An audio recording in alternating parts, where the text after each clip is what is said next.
Hi guys, ನಾವಿವತ್ತು ನೋಡ್ತಾ ಇರೋದು ವಾಟ್ ಲೈಸ್ ಬಿನೀತ್. ಇದೊಂದು ಸಖತ್ತಾಗಿರೋ ಮಿಸ್ಟ್ರಿ ಥ್ರಿಲ್ಲರ್ ಚಿತ್ರ. ಹೀರೋಯಿನ್ ಹಸ್ಬೆಂಡ್ ಜೊತೆಲಿ ಬೇರೆ ಮನೆಗೆ ಶಿಫ್ಟ್ ಆದ್ಮೇಲೆ ಆ ಮನೇಲಿ ಯಾವ್ದೋ ಅಮಾನುಷ ಶಕ್ತಿ ಇದೆ ಅಂತ ಅನ್ಸೋದಕ್ ಶುರುವಾಗುತ್ತೆ. ಹಾಗಾದ್ರೆ ನಿಜವಾಗ್ಲೂ ಆ ಮನೇಲಿ ದೆವ್ವ ಇದೆಯಾ ಅಥವಾ ಬೇರೆ ಯಾರಾದ್ರೂ ಈ ರೀತಿ ಮಾಡ್ತಿದ್ದಾರಾ ಅನ್ನೋದೇ ಪೂರ್ತಿ ಕತೆ. ಈ ಚಿತ್ರದ ಡೈರೆಕ್ಟರ್ ರಾಬರ್ಟ್ ಜೆಮೇಕಿಸ್, ಹಾಲಿವುಡ್ ನಲ್ಲೇ one of the legendary director. ಇವರು ಡೈರೆಕ್ಟ್ ಮಾಡಿದ್ದ cast away, Forrest Gump, Back to the Future ಈ ಚಿತ್ರಗಳಿಗೆ ಈಗಲೂ ಕಲ್ಟ್ ಫ್ಯಾನ್ ಬೇಸ್ ಇದೆ. ಸರಿ ಬನ್ನಿ ಈ ಕಥೆಯಲ್ಲಿ ಏನ್ ನಡೆಯುತ್ತೆ ಅಂತ ನೋಡೋಣ. ಸ್ಟಾರ್ಟಿಂಗ್ ನಲ್ಲಿ ಚಿತ್ರದ ಹೀರೋಯಿನ್ ಕ್ಲಾರನ್ನ ತೋರಿಸ್ತಾರೆ. ತನ್ನ ಹಸ್ಬೆಂಡ್ ನಾರ್ಮನ್ ಜೊತೆಲಿ ಹೊಸ ಮನೆಗೆ ಶಿಫ್ಟ್ ಆಗ್ತಾರೆ. ಆಕ್ಚುಲಿ ಇವಳಿಗೆ ಮದುವೆ ಆಗಿ ಗಂಡ ತೀರ್ಕೊಂಡಿರ್ತಾನೆ. ನಾರ್ಮನ್ ಇವಳು ಎರಡನೇ ಗಂಡ. ಇವನೊಬ್ಬ ಸೈಂಟಿಸ್ಟ್. ಇವರೆಲ್ಲ ಇದಕ್ಕೂ ಮುಂಚೆ ಬೇರೊಂದು ಮನೇಲಿ ಇದ್ರು. ಆ ಮನೆ ಇಷ್ಟ ಆಗಿಲ್ಲ ಅಂತ ಇಲ್ಲಿಗೆ ಶಿಫ್ಟ್ ಆಗಿರ್ತಾರೆ. ಈ ಮನೆ ನಾರ್ಮನ್ ಅವ್ರ ತಂದೆದು. ಕ್ಲಾರಾಗೆ ಒಬ್ಳು ಮಗಳಿದ್ದಾಳೆ. ಅವಳು ಮೊದಲನೇ ಗಂಡನಿಗೆ ಹುಟ್ಟಿದವಳು. ಈಗ ಕಾಲೇಜ್ಗೆ ಹೋಗ್ತಿರೋದ್ರಿಂದ ಇಲ್ಲಿಂದ ಟ್ರಾವೆಲ್ ಮಾಡೋದು ಕಷ್ಟ. ಅದಕ್ಕೆ ಒಂದು ಹಾಸ್ಟೆಲ್ ನಲ್ಲಿ ಸೇರ್ಸೋ ನಿರ್ಧಾರ ಮಾಡ್ತಾರೆ. ಮಗಳನ್ನ ಹಾಸ್ಟೆಲ್ಗೆ ಸೇರಿಸಿ ಈಗ ಗಂಡ ಹೆಂಡತಿ ಮಾತ್ರ ಮನೇಲಿದ್ದಾರೆ. ನಾರ್ಮನ್ಗೆ ಕ್ಲಾರಾ ಅಂದ್ರೆ ತುಂಬಾನೇ ಇಷ್ಟ. ಅವಳನ್ನ ರಾಣಿ ತರ ನೋಡ್ಕೊತಾ ಇರ್ತಾನೆ. ಇವ್ರ ಮನೆ ಪಕ್ಕದಲ್ಲಿ ಒಬ್ರು ನೇಬರ್ಸ್ ಇದ್ದಾರೆ. ಪಕ್ಕದ ಮನೆಯವ್ರನ್ನ ಪರಿಚಯ ಮಾಡ್ಕೋಬೇಕು ಅನ್ಸೋದು ಕಾಮನ್. ಅದೇ ತರ ಕ್ಲಾರಾಗಿ ಅವ್ರನ್ನ ಪರಿಚಯ ಮಾಡ್ಕೋಬೇಕು ಅನ್ನೋ ಆಸೆ ಇರುತ್ತೆ. ಆದ್ರೆ ಸದ್ಯಕ್ಕೆ ಡೇ ಟೈಮ್ ಅಲ್ಲಿ ಮನೇಲಿ ಒಬ್ಳೇ ಇರ್ತಾಳೆ. ಹಳೆ ಫೋಟೋಸ್ ನ ನೋಡ್ತಿದ್ದಾಳೆ. ಆಗ ಒಂದು ಫೋಟೋ ನೋಡಿದಾಗ ಮಾತ್ರ ಇವಳಿಗೆ ಸ್ವಲ್ಪ ಭಯ ಆಗುತ್ತೆ. ಆಕ್ಚುಲಿ ಇವಳಿಗೆ ಕೆಲವು ತಿಂಗಳ ಹಿಂದೆ ಒಂದು ಆಕ್ಸಿಡೆಂಟ್ ಆಗಿರುತ್ತೆ. ಆ ಆಕ್ಸಿಡೆಂಟ್ ಇಂದ ಇವಳಿಗೆ ಪಾಸ್ಟ್ ಅಲ್ಲಿ ನಡೆದ ಕೆಲವು ವಿಷಯಗಳು ನೆನಪಿರಲ್ಲ. ಸ್ವಲ್ಪ ದಿನ ಹಾಸ್ಪಿಟಲ್ ನಲ್ಲಿ ಅಡ್ಮಿಟ್ ಆಗಿ ರೀಸೆಂಟ್ಲಿ ರಿಕವರ್ ಆಗಿರ್ತಾಳೆ. ಈಗ ಆಕ್ಸಿಡೆಂಟ್ ಸ್ಪಾಟ್ ನಲ್ಲಿ ತೆಗ್ದಿದ್ದ ಫೋಟೋಸ್ ನೋಡಿ ಇವಳಿಗೆ ಭಯ ಆಗುತ್ತೆ.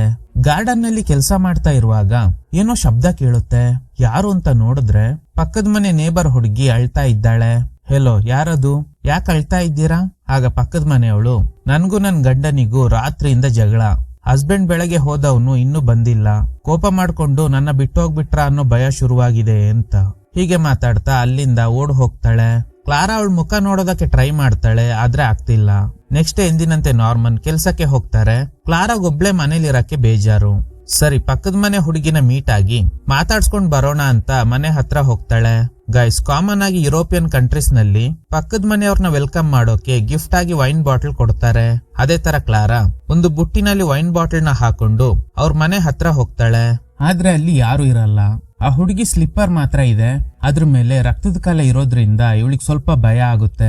ರಿಟರ್ನ್ ಮನೆ ಹತ್ರ ಬರುವಾಗ ಕ್ಲಾರಾನ ಮೀಟ್ ಆಗಕ್ಕೆ ಒಬ್ಳು ಲೇಡಿ ಬರ್ತಾಳೆ. ಇವಳ ಹೆಸರು ಜೋಡಿ.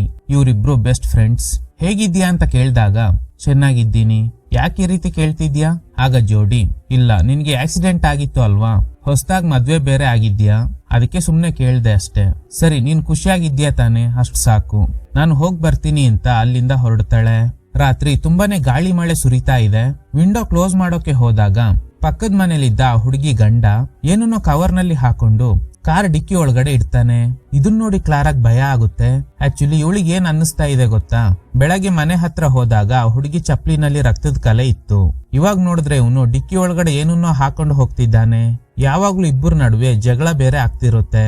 ಸೊ ಜಗಳದಲ್ಲಿ ಕೋಪ ಬಂದು ಹೆಂಡತಿನ ಹೊಡೆದ್ ಸಾಯಿಸಿ ಡಿಕ್ಕಿಲ್ ಹಾಕೊಂಡು ಹೋಗ್ತಿರ್ಬೋದು ಅಂತ ನಾರ್ಮನ್ ನ ಇಪ್ಸಿ ಬಂದು ನೋಡಕ್ ಹೇಳ್ತಾಳೆ. ಅವನ್ ಬಂದಾಗ ಅಲ್ಲಿ ಕಾರ್ ಇರಲ್ಲ ಅಂಡ್ ಆ ಹುಡುಗಿ ಗಂಡನು ಕಾಣಿಸ್ತಾ ಇಲ್ಲ. ಕ್ಲಾರಾ, ಏನಾಯ್ತು ನಿನ್ಗೆ? ಇಲ್ಲ ನಾರ್ಮನ್, ಈಗ ಅಷ್ಟೇ ಆ ಹುಡುಗಿ ಗಂಡನ್ನ ನೋಡ್ದೆ. ನೀವ್ ಎದ್ದು ಬರೋ ಅಷ್ಟ್ರಲ್ಲಿ ಕಾಣಿಸ್ತಾ ಇಲ್ಲ. ನಿನ್ಗೆ ಬೇರೆ ಕೆಲ್ಸ ಇಲ್ಲ, ಸುಮ್ನೆ ಹೋಗ್ ಮಲ್ಕೋ. ನೆಕ್ಸ್ಟ್ ಡೇ ಇವಳಿಗೆ ಇನ್ನೂ ಡೌಟ್ ಕಡಿಮೆ ಆಗಿಲ್ಲ. ಪಕ್ಕದ ಮನೆ ಕಡೆ ನೋಡ್ತಿದ್ದಾಳೆ. ಕಾರ್ ಇಲ್ಲಿಂದ ಹೋಗಿರೋದಕ್ಕೆ ಪ್ರೂಫ್ ಆಗಿ ಟೈರ್ ಮಾರ್ಕ್ ಇದೆ. ಹಾಗಾದ್ರೆ ರಾತ್ರಿ ನಾನ್ ನೋಡಿರೋದು ನಿಜ, ಯಾವ್ದೋ ಇಲ್ಯೂಷನ್ ಅಲ್ಲ ಅನ್ಕೊಂಡು ಮತ್ತೆ ಮನೆ ಒಳಗಡೆ ಬರ್ತಾಳೆ. ಮನೇಲಿದ್ದ ಫೋಟೋ ಫ್ರೇಮ್ ಕೆಳಗಡೆ ಬಿದ್ದೋಗಿದೆ. ಇದ್ರ ಬಗ್ಗೆ ಅಷ್ಟಾಗಿ ತಲೆ ಕೆಡ್ಸ್ಕೊಳ್ದೆ ಅವ್ರು ಸಾಕಿದ್ದ ಡಾಗ್ ಜೊತೆಲಿ ಲೇಕ್ ಹತ್ರ ಬರ್ತಾಳೆ.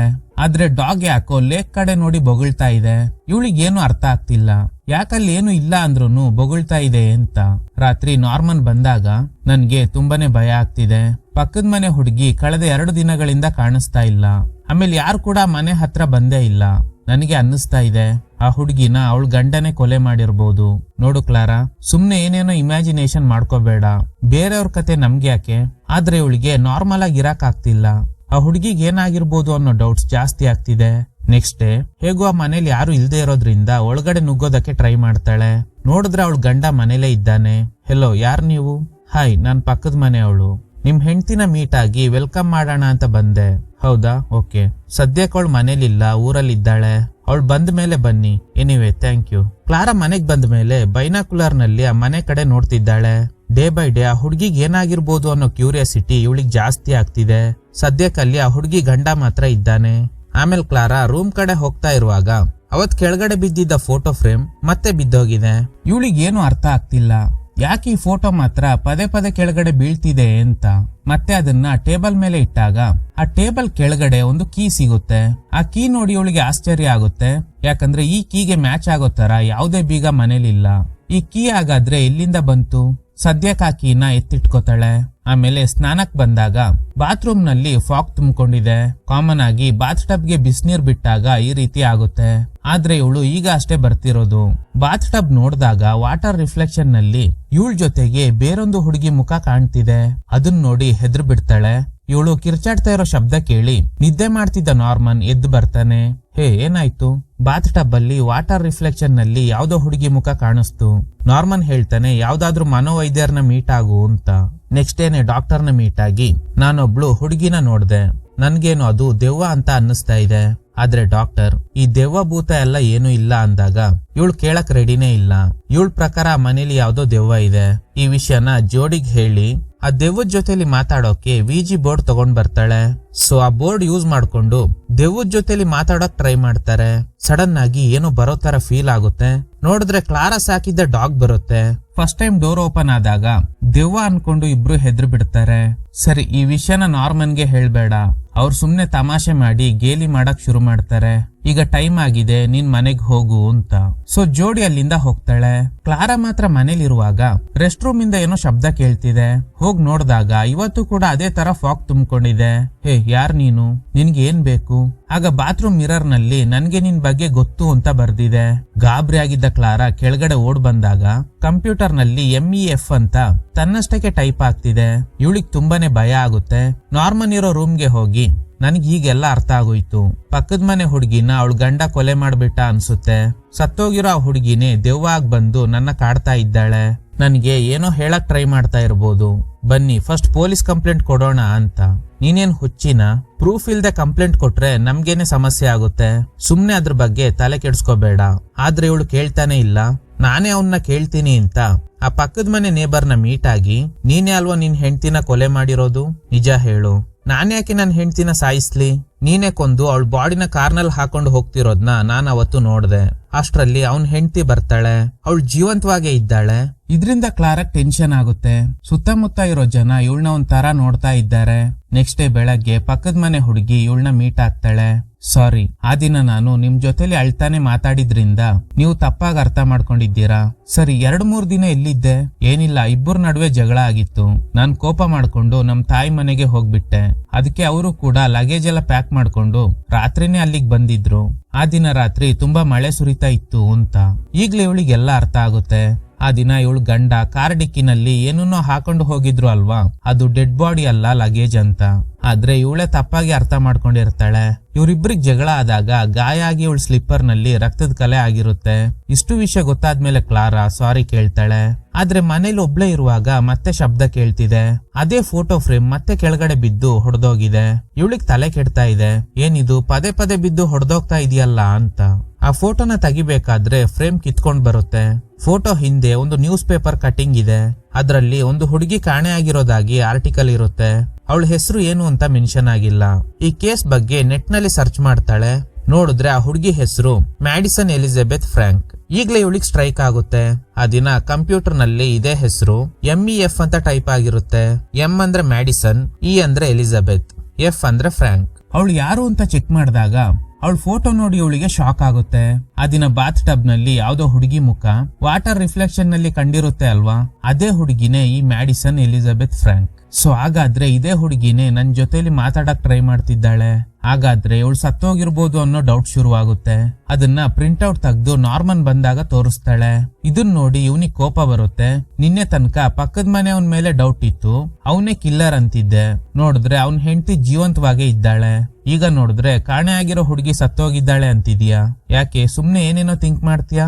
ಆದ್ರೆ ಇವಳು ಇವನ್ ಮಾತನ್ನ ಕೇಳೋಕ್ ರೆಡಿನೇ ಇಲ್ಲ. ಮ್ಯಾಡಿಸನ್ ಬಗ್ಗೆ ತಿಳ್ಕೊಳ್ಳೋಕೆ ನೆಕ್ಸ್ಟ್ ಡೇನೆ ಅವ್ರ ಮನೆಗೆ ಹೋಗ್ತಾಳೆ. ಅಲ್ಲಿ ಮ್ಯಾಡಿಸನ್ ಅವ್ರ ತಾಯಿ ಮಾತ್ರ ಇದ್ದಾರೆ. ಅವ್ರ ತಾಯಿ ಹೇಳ್ತಿರೋ ಪ್ರಕಾರ ಒಂದಿನ ರಾತ್ರಿ ಹೊರಗಡೆ ಹೋದವಳು ವಾಪಸ್ ಬಂದೇ ಇಲ್ಲ. ಮ್ಯಾಡಿಸನ್ ಫೋಟೋ ನೋಡಿದಾಗ ಅವಳ ಕಣ್ಣು ಗ್ರೀನ್ ಕಲರ್ ಅಲ್ಲಿ ಇದೆ. ಅವಳ ನೆನಪಾಗಿ ಅವ್ರ ತಾಯಿ ಕೂದಲನ್ನ ಕಲೆಕ್ಟ್ ಮಾಡಿ ಇಟ್ಕೊಂಡಿರ್ತಾರೆ. ಅದನ್ನ ಕ್ಲಾರಾ ಅವ್ರಿಗೆ ಗೊತ್ತಿಲ್ದೆ ಕದ್ಕೊಂಡ್ ಬರ್ತಾಳೆ. ರಾತ್ರಿ ನಾರ್ಮನ್ ಕೆಲ್ಸ ಮುಗಿಸಿ ಮನೆಗ್ ಬರ್ತಾನೆ. ನೋಡಿದ್ರೆ ಮನೆ ಕತ್ಲೆ ಆಗಿದೆ. ಒಂದೇ ಒಂದು ಕ್ಯಾಂಡಲ್ ಮಾತ್ರ ಉರಿತಾ ಇರುತ್ತೆ. ಕ್ಲಾರಾ ರೆಡ್ ಕಲರ್ ಡ್ರೆಸ್ ಹಾಕೊಂಡಿದ್ದಾಳೆ. ಅವಳ ನಡವಳಿಕೆ ಕಂಪ್ಲೀಟ್ಲಿ ಚೇಂಜ್ ಆಗಿದೆ. ತುಂಬಾನೇ ರೊಮ್ಯಾಂಟಿಕ್ ಮೂಡ್ ಅಲ್ಲಿ ಇದ್ದಾಳೆ. ನೀನ್ ಯಾವತ್ತೂ ಇಷ್ಟೊಂದು ರೊಮ್ಯಾಂಟಿಕ್ ಆಗಿ ಇರ್ಲಿಲ್ಲ, ಇವತ್ತೇನು ಈ ರೀತಿ ನಡ್ಕೋತಾ ಇದ್ಯಾ? ಆದ್ರೆ ಅವಳು ಇವನ್ ಮಾತ್ ಕೇಳ್ತಿಲ್ಲ. ಇಬ್ರು ಕ್ಲೋಸ್ ಆಗಿರುವಾಗ ಅವಳ ಕಣ್ಣು ಗ್ರೀನ್ ಕಲರ್ ಆಗಿ ಬದಲಾಗುತ್ತೆ. ಇವನ್ ಕಣ್ಣಿಗೆ ಮ್ಯಾಡಿಸನ್ ತರ ಕಾಣ್ತಿದ್ದಾಳೆ. ಇದ್ರಿಂದ ನಾರ್ಮನ್ಗೆ ಶಾಕ್ ಆಗಿ ಅವಳನ್ನ ತಳ್ಳಿದಾಗ ಈಗ ಕ್ಲಾರಾ ನಾರ್ಮಲ್ ಆಗ್ತಾಳೆ. ನನಗೇನಾಯ್ತು? ನಾನ್ ಯಾಕೆ ಡ್ರೆಸ್ ಹಾಕೊಂಡಿದ್ದೀನಿ? ಇಲ್ಲ, ನೀನ್ ಬೇರೆ ಯಾರ ತರನೋ ನಡ್ಕೋತಾ ಇದ್ದೆ. ಮ್ಯಾಡಿಸನ್ ಕಾಣೆ ಆಗಿದ್ದಾಳೆ. ನೀನು ಅವಳ ತರನೇ ಕಾಣ್ತಿದ್ದೆ ಅಂತ. ಇದನ್ ಕೇಳಿ ಕ್ಲಾರಾಗ್ ಭಯ ಆಗುತ್ತೆ. ಯಾಕಂದ್ರೆ ಮ್ಯಾಡಿಸನ್ ಹೆಸರನ್ನ ಇವಳು ಇಲ್ಲಿ ತನಕ ಇವನಿಗೆ ಹೇಳೇ ಇರಲ್ಲ. ಮ್ಯಾಡಿಸನ್ ಹೆಸರು ನಿನಗೆ ಹೇಗ್ ಗೊತ್ತಾಯ್ತು ಅಂತ ಗಲಾಟೆ ಮಾಡ್ತಾಳೆ. ಬೇರೆ ದಾರಿ ಇಲ್ದೆ ನಾರ್ಮನ್ ನಿಜ ಹೇಳ್ತಾನೆ. ಆಕ್ಚುಲಿ ಇವನಿಗೆ ಮ್ಯಾಡಿಸನ್ ನ ಪರಿಚಯ ಮೊದ್ಲೇ ಇದ್ದಿರುತ್ತೆ. ಇವನೊಬ್ಬ ಸೈಂಟಿಸ್ಟ್ ಅಲ್ವಾ. ಮ್ಯಾಡಿಸನ್ ಇವನ್ ಸ್ಟೂಡೆಂಟ್ ಆಗಿರ್ತಾಳೆ. ಅಷ್ಟೇ ಅಲ್ದೆ ಇಬ್ಬರ ನಡುವೆ ಅಫೇರ್ ಇದ್ದಿರುತ್ತೆ. ಆಮೇಲೆ ಮ್ಯಾಡಿಸನ್ ಮಿಸ್ಟೀರಿಯಸ್ ಆಗಿ ಕಾಣೆ ಆಗಿರ್ತಾಳೆ. ಇದನ್ ಕೇಳಿ ಕ್ಲಾರಾಗೆ ತುಂಬಾನೇ ಕೋಪ ಬರುತ್ತೆ. ಹಾಗಾದ್ರೆ ನೀನು ನನಗೆ ಮೋಸ ಮಾಡ್ಬಿಟ್ಟೆ ಅಲ್ವಾ ಅಂತ ಜೋಡಿ ಮನೆಗೆ ಹೋಗಿ ಅಲ್ಲೇ ಸ್ಟೇ ಆಗ್ತಾಳೆ. ಈಗ್ಲೇ ಜೋಡಿ ಒಂದು ವಿಷಯನ ಹೇಳ್ತಾಳೆ. ಆಕ್ಚುಲಿ ಆ ದಿನ ಇವಳು ಕ್ಲಾರಾಗೆ ಒಂದು ವಿಷಯ ಹೇಳಕ್ ಬಂದಿರ್ತಾಳೆ. ಅದೇನಂದ್ರೆ ಕೆಲವು ತಿಂಗಳ ಹಿಂದೆ ಮ್ಯಾಡಿಸನ್ ಜೊತೆಲಿ ನಾರ್ಮನ್ ಸುತ್ತಾಡ್ತಾ ಇರೋದ್ನ ಜೋಡಿ ನೋಡಿರ್ತಾಳೆ. ಅದನ್ನ ಹೇಳೋಕೋಸ್ಕರನೇ ಆ ದಿನ ಬಂದಿರೋದು. ಆದ್ರೆ ಇವಳಿಗೆ ಆಕ್ಸಿಡೆಂಟ್ ಆಗಿ ಈಗ ಅಷ್ಟೇ ರಿಕವರ್ ಆಗ್ತಿರೋದ್ರಿಂದ ಆ ವಿಷಯನ ಹೇಳಿರಲ್ಲ. ಒನ್ಸ್ ರಿಕವರ್ ಆದ್ಮೇಲೆ ನಿನ್ಗೆ ಹಳೆ ವಿಷಯ ನೆನ್ಪಿರ್ಲಿಲ್ಲ. ನಾರ್ಮನ್ ಜೊತೆಲಿ ಆರಾಮಾಗಿದ್ದೆ. ಹೀಗಿರುವಾಗ ಈ ವಿಷಯ ಹೇಳಿದ್ರೆ ಇಬ್ಬರ ನಡುವೆ ಮಿಸ್ಅಂಡರ್ಸ್ಟ್ಯಾಂಡಿಂಗ್ ಆಗುತ್ತೆ ಅಂತ ಹೇಳಿಲ್ಲ. ಅಷ್ಟೇ ಅಲ್ಲದೆ ನಾರ್ಮನ್ಗೆ ಇವಳ ಮೇಲೆ ಪ್ರೀತಿನೂ ಇದೆ. ಹಾಗೇನೆ ಮ್ಯಾಡಿಸನ್ ಜೊತೆಲಿ ಅಫೇರ್ ಕೂಡ ಇತ್ತು ಅನ್ನೋದು ಗೊತ್ತಾಗುತ್ತೆ. ಸರಿ ಹೇಗೋ ಈಗ ನನ್ ಜೊತೆಲಿ ಚೆನ್ನಾಗಿದ್ದಾನಲ್ಲ ಅಂತ ಮತ್ತೆ ಮನೆಗ್ ಬರ್ತಾಳೆ. ನೋಡಿದ್ರೆ ನಾರ್ಮನ್ ಬಾತ್ ಟಬ್ ನಲ್ಲಿ ಅನ್ಕಾನ್ಶಿಯಸ್ ಆಗಿ ಬಿದ್ದೋಗಿದ್ದಾನೆ. ಹೇರ್ ಡ್ರೈಯರ್ ಇಂದ ಕರೆಂಟ್ ಪಾಸ್ ಆಗಿ ಅನ್ಕಾನ್ಶಿಯಸ್ ಆಗಿರ್ತಾನೆ. ಗಾಬರಿ ಆಗಿದ್ದ ಕ್ಲಾರಾ ಆಂಬ್ಯುಲೆನ್ಸ್ ಗೆ ಕಾಲ್ ಮಾಡ್ತಾಳೆ. ಸರಿಯಾದ ಸಮಯಕ್ಕೆ ಡಾಕ್ಟರ್ಸ್ ಬಂದಿದ್ರಿಂದ ನಾರ್ಮನ್ ಸರ್ವೈವ್ ಆಗ್ತಾನೆ. ಈಗ ನಾರ್ಮನ್ ಸಾರಿ ಕೇಳ್ತಾನೆ. ಏನೇ ಇದ್ರು ನಾನ್ ಮಾಡಿದ್ದು ತಪ್ಪು, ಮ್ಯಾಡಿಸನ್ ಜೊತೆಲಿ ಅಫೇರ್ ಇಟ್ಕೋಬಾರ್ದಿತ್ತು. ಆಗ ಕ್ಲಾರಾ ಕೂಡ ಸಾರಿ ಕೇಳ್ತಾಳೆ. ಈ ಮನೇಲಿ ದೆವ್ವ ಇರೋ ತರ ಅನ್ನಿಸ್ತಾ ಇರೋದಕ್ಕೆ ಕಾರಣ ಏನಂದ್ರೆ ನಾನು ಮ್ಯಾಡಿಸನ್ ಮನೆಗೆ ಹೋಗಿ ಅವ್ರ ತಾಯಿ ಕಲೆಕ್ಟ್ ಮಾಡಿದ್ದ ಹೇರ್ ಸ್ಯಾಂಪಲ್ ನ ತಗೊಂಡ್ ಬಂದ್ಬಿಟ್ಟೆ. ಈ ರೀತಿ ಸತ್ತವ್ರಿಗೆ ಸಂಬಂಧಪಟ್ಟ ವಸ್ತು ನಮ್ ಹತ್ರ ಇದ್ರೆ ಅದನ್ನ ಹುಡ್ಕೊಂಡು ಆತ್ಮ ಬರುತ್ತೆ. ಮೇ ಬಿ ಮ್ಯಾಡಿಸನ್ ನನ್ ಮೇಲೆ ಸೇರ್ಕೊಂಡಿದ್ರಿಂದಾನೆ ನಾನು ಆ ರೀತಿ ನಡ್ಕೊಂಡಿರ್ಬೋದು ಅಂತ. ನಾರ್ಮನ್ ಸೈಂಟಿಸ್ಟ್ ಆಗಿರೋದ್ರಿಂದ ದೆವ್ವ ಭೂತದ ಮೇಲೆ ನಂಬಿಕೆ ಇಲ್ಲ. ಅವಳಿಗೆ ಸಮಾಧಾನ ಮಾಡಿ ನಿದ್ದೆ ಮಾಡಿಸ್ತಾನೆ. ಕ್ಲಾರಾ ಹತ್ರ ಮಾಟ ಮಂತ್ರಕ್ಕೆ ಸಂಬಂಧಪಟ್ಟಂತೆ ಒಂದು ಬುಕ್ ಇರುತ್ತೆ. ಅದ್ರಲ್ಲೇನಾದ್ರೂ ಪರಿಹಾರ ಇದೆಯಾ ಅಂತ ನೋಡ್ತಾ ಇರುವಾಗ ಮಲಗಿದ್ದ ಕ್ಲಾರಾ ಹೊರಗಡೆ ಬಂದು ಆ ಲೇಕ್ ಹತ್ರ ನಿಂತ್ಕೊಂಡಿದ್ದಾಳೆ. ಇವನು ಹತ್ರ ಹೋಗೋ ಅಷ್ಟ್ರಲ್ಲಿ ಅವಳು ನೀರಿಗೆ ಹಾರ್ಬಿಡ್ತಾಳೆ. ಇವನು ಕೂಡ ನೀರಿಗೆ ಹಾರ್ತಾನೆ. ಆ ಲೇಕ್ ಅಡಿನಲ್ಲಿ ಒಂದು ಬಾಕ್ಸ್ ಇರೋದ್ನ ಕ್ಲಾರಾ ನೋಟಿಸ್ ಮಾಡ್ತಾಳೆ.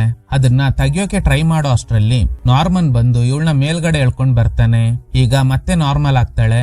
ನಾನ್ಯಾಕೆ ನದಿಗ್ ಹಾರ್ದೆ, ಏನಾಗ್ತಿದೆ ನನಗೆ ಅಂತ. ಸರಿ, ನೀನ್ ಹೇಳ್ತಿರೋದು ನಿಜ ಅನ್ಸುತ್ತೆ. ಆ ಹುಡುಗಿ ಕೂದಲ್ನ ಸುಟ್ಟು ಬಿಡೋಣ ಅಂತ ಸುಟ್ಟು ಹಾಕ್ತಾರೆ. ಮೈಂಡ್ ಫ್ರೀ ಆಗ್ಲಿ ಅಂತ ಹೊರಗಡೆ ಹೋಗ್ತಾರೆ. ಅಲ್ಲೊಂದು ಜ್ಯುವೆಲ್ರಿ ಶಾಪ್ ನಲ್ಲಿ ಒಂದು ಚೈನ್ ನೋಡಿ ಇವಳಿಗೆ ಆಶ್ಚರ್ಯ ಆಗುತ್ತೆ. ಯಾಕಂದ್ರೆ ಇದೇ ತರದ ಚೈನ್ ನ ಮ್ಯಾಡಿಸನ್ ಕೂಡ ಹಾಕೊಂಡಿರ್ತಾಳೆ. ಹಾಗೇನೆ ಚೈನ್ ಪಕ್ಕದಲ್ಲೇ ಒಂದು ಬಾಕ್ಸ್ ಇರೋದನ್ನ ನೋಡ್ತಾಳೆ. ಆ ಬಾಕ್ಸ್ ನಲ್ಲಿ ಒಂದು ಕೀ ಇದೆ. ಇದೇ ತರದ ಕೀ ಮನೇಲಿ ಸಿಕ್ಕಿರುತ್ತೆ. ಅಂಡ್ ಇದೇ ತರದ ಬಾಕ್ಸ್ ನ ಆ ದಿನ ಲೇಕ್ ಒಳಗಡೆ ನೋಡಿರ್ತಾಳೆ. ಟ್ರಿಪ್ ಮುಗಿಸಿ ಮನೆಗ್ ಬಂದ ಮೇಲೆ ನಾರ್ಮನ್ ನಿದ್ದೆ ಮಾಡ್ತಾ ಇರುವಾಗ ಇವಳು ಮಾತ್ರ ಮತ್ತೆ ನದಿಗೆ ಹಾರಿ ಆ ಬಾಕ್ಸ್ ನ ಎತ್ಕೊಂಡ್ ಬರ್ತಾಳೆ. ಅವಳಿಗೆ ಇದಕ್ಕೂ ಮುಂಚೆ ಸಿಕ್ಕಿದ್ದ ಕೀನ ಯೂಸ್ ಮಾಡಿ ಆ ಬಾಕ್ಸ್ ನ ಓಪನ್ ಮಾಡ್ತಾಳೆ. ನೋಡಿದ್ರೆ ಅದ್ರೊಳಗಡೆ ಕಾಣೆಯಾಗಿದ್ದ ಮ್ಯಾಡಿಸನ್ ಹಾಕಿದ್ದ ಚೈನ್ ಇದೆ. ಈ ಪೆಟ್ಟಿಗೆ ಲೇಕ್ ಅಡಿನಲ್ಲಿ ಇತ್ತು. ಈ ಪ್ರಾಪರ್ಟಿ ಓನರ್ ಯಾರು? ಅದು ನಾರ್ಮನ್. ಸೊ ಹಾಗಾದ್ರೆ ಕೊನೆಯದಾಗಿ ಮ್ಯಾಡಿಸನ್ ಇಲ್ಲಿಗೆ ಬಂದಿದ್ದಾಳೆ. ತನ್ನ ಗಂಡನೇ ಅವಳನ್ನ ಕೊಂದಿರ್ಬೋದು ಅಂತ ಡೌಟ್ ಶುರು ಆಗುತ್ತೆ. ಅವಳ ಬಗ್ಗೆ ಯಾವುದೇ ಎವಿಡೆನ್ಸ್ ಸಿಗ್ಬಾರ್ದು ಅಂತ ಈ ಬಾಕ್ಸ್ ನ ನದಿಗ್ ಬಿಸಾಡಿದ್ದಾನೆ. ಸೊ ಇದಕ್ಕೂ ಮುಂಚೆ ಮ್ಯಾಡಿಸನ್ ಆತ್ಮ ನನ್ ಮೇಲೆ ಸೇರ್ಕೊಂಡು ನದಿಗ್ ಹಾರಿ ಆ ಬಾಕ್ಸ್ ನ ತೆಗಿಯೋಕ್ ಟ್ರೈ ಮಾಡಿದೆ ಅಂತ ಪೊಲೀಸ್ಗೆ ಕಾಲ್ ಮಾಡೋಕೆ ಟ್ರೈ ಮಾಡ್ತಾಳೆ. ಅಷ್ಟ್ರಲ್ಲಿ ನಾರ್ಮನ್ ಎದ್ದು ಬರ್ತಾನೆ. ಇವಳಿಗೆಲ್ಲ ವಿಷಯ ಗೊತ್ತಾಗಿದೆ ಅನ್ನೋದು ನಾರ್ಮನ್ಗೂ ಗೊತ್ತಾಗುತ್ತೆ. ಕ್ಲಾರಾ, ಏನ್ ಮಾಡ್ತಾ ಇದ್ಯಾ? ನೀನೊಬ್ಬ ಕೊಲೆಗಾರ. ನೀನೇ ಮ್ಯಾಡಿಸನ್ ನ ಕೊಂದಿರೋದು. ಎಲ್ರೂ ಅವಳು ಮಿಸ್ಸಿಂಗ್ ಅಂತ ಅನ್ಕೊಂಡಿದ್ದಾರೆ. ಆಗ ನಾರ್ಮನ್, ಹೌದು, ಅವಳು ಇಲ್ಲೇ ಬಂದು ಸತ್ತೋದ್ಲು. ಬಟ್ ನಾನೇನು ಅವಳನ್ನ ಕೊಲೆ ಮಾಡಿಲ್ಲ. ಅವಳಿಗೆ ನಾನಂದ್ರೆ ಇಷ್ಟ, ನನ್ನ ಮದ್ವೆ ಮಾಡ್ಕೊ ಅಂದ್ಲು. ಆದ್ರೆ ನನ್ಗೆ ಇಂಟ್ರೆಸ್ಟ್ ಇರ್ಲಿಲ್ಲ. ಒಂದಿನ ಇದೇ ಮನೆಗ್ ಬಂದು ಸೂಸೈಡ್ ಮಾಡ್ಕೊಂಡ್ಲು. ಗಾಬರಿ ಆಗಿದ್ದ ನಾನು ಅವಳ ಬಾಡಿನ ನದಿಗ್ ಬಿಸಾಡ್ದೆ. ಹಾಗೇನೆ ಅವಳ ಚೈನ್ ಇದ್ದ ಬಾಕ್ಸ್ ನ ಕೂಡ ನದಿಗ್ ಬಿಸಾಡ್ದೆ. ಅವಳೆ ಸೂಸೈಡ್ ಮಾಡ್ಕೊಂಡಿದ್ದು ಬಿಟ್ರೆ ನಾನು ಅವಳನ್ನ ಸಾಯಿಸಿಲ್ಲ ಅಂತ. ಸರಿ, ಅವಳು ಸೂಸೈಡ್ ಮಾಡ್ಕೊಂಡಿದ್ದಾಳೆ ತಾನೆ, ಹಾಗಾದ್ರೆ ಪೊಲೀಸಿಗೆ ಕಾಲ್ ಮಾಡಿ ಎಲ್ಲ ಸತ್ಯ ಹೇಳು. ಸರಿ ಅಂತ ಪೊಲೀಸಿಗೆ ಕಾಲ್ ಮಾಡಿ ಇಲ್ಲಿಗೆ ಬರಕ್ ಹೇಳ್ತಾನೆ. ನಾರ್ಮನ್ ಹೋದ್ಮೇಲೆ ಡೌಟ್ ಬಂದು ಫೋನ್ ಚೆಕ್ ಮಾಡಿದಾಗ ಅವನು ಪೊಲೀಸ್ಗೆ ಕಾಲ್ ಮಾಡೇ ಇಲ್ಲ. 911 ಬದಲು 411ಗೆ ಕಾಲ್ ಮಾಡಿರ್ತಾನೆ. ಅಷ್ಟ್ರಲ್ಲಿ ಹಿಂದೆಯಿಂದ ಬಂದು ಅವಳ ಮೂಗಿಗೆ ಏನು ಔಷಧಿನ ಇಡ್ತಾನೆ. ಈಗ ಅವಳಿಗೆ ಓಡಾಕ್ ಆಗ್ತಿಲ್ಲ. ಅವನು ಯಾವ್ದೋ ಕೆಮಿಕಲ್ ನ ಸ್ಮೆಲ್ ಮಾಡ್ಸಿರ್ತಾನೆ. ಅದನ್ನ ಸ್ಮೆಲ್ ಮಾಡ್ಸಿದ್ರೆ ಸ್ವಲ್ಪ ಹೊತ್ತು ಕೈಕಾಲೆಲ್ಲ ಪ್ಯಾರಲೈಸ್ ಆದಂಗೆ ಫೀಲ್ ಆಗುತ್ತೆ. ಕ್ಲಾರಾ, ಈ ತರ ಒಂದಿನ ಬರುತ್ತೆ ಅಂತ ನಾನು ಅನ್ಕೊಂಡಿರ್ಲಿಲ್ಲ. ನನ್ಗೆ ನೀನಂದ್ರೆ ತುಂಬಾನೇ ಇಷ್ಟ. ಸೊ ಈಗ ನಿನ್ಗೆಲ್ಲಾ ವಿಷಯ ಗೊತ್ತಾಗಿದೆ. ನಿನ್ನ ಜೀವಂತವಾಗಿ ಬಿಟ್ರೆ ನಾನ್ ಜೈಲಿಗೆ ಹೋಗ್ಬೇಕಾಗುತ್ತೆ. ನನ್ನ ಕ್ಷಮಿಸ್ಬಿಡು. ನಿನ್ನ ಸಾಯಿಸೋದ್ ಬಿಟ್ರೆ ನನ್ಗೆ ಬೇರೆ ದಾರಿ ಇಲ್ಲ ಅಂತ ಬಾತ್ ಟಬ್ ನಲ್ಲಿ ಮಲಗಿಸಿ ನೀರ್ ಆನ್ ಮಾಡ್ತಾನೆ. ಕ್ಲಾರಾ, ಇದೇ ತರನೇ ಮ್ಯಾಡಿಸನ್ ನ ಕೂಡ ಕೊಲೆ ಮಾಡ್ದೆ. ಒಂದಿನ ರಾತ್ರಿ ಅವಳು ಇಲ್ಲಿಗೆ ಬಂದಿದ್ಲು.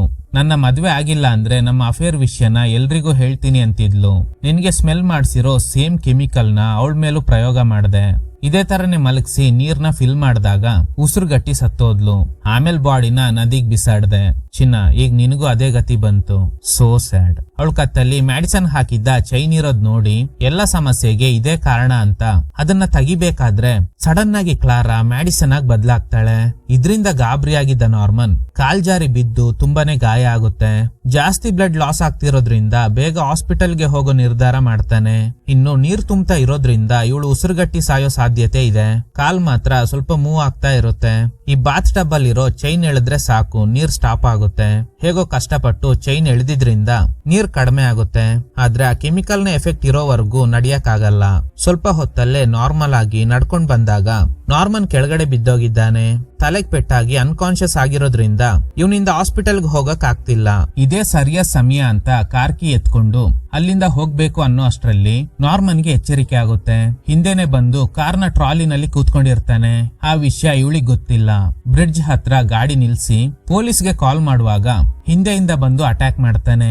ಗಾಬರಿಯಾಗಿದ್ದ ಕ್ಲಾರಾ ಜೋರಾಗಿ ಕಾರ್ನ ಡ್ರೈವ್ ಮಾಡಿದ್ರಿಂದ ಕಾರ್ ಲೇಕ್ ಒಳಗಡೆ ಬಿದ್ದೋಗುತ್ತೆ. ಅವನಿಗೆ ಫುಲ್ ಖುಷಿ, ಇಬ್ರು ಸಾಯ್ತೀವಿ ಅಂತ.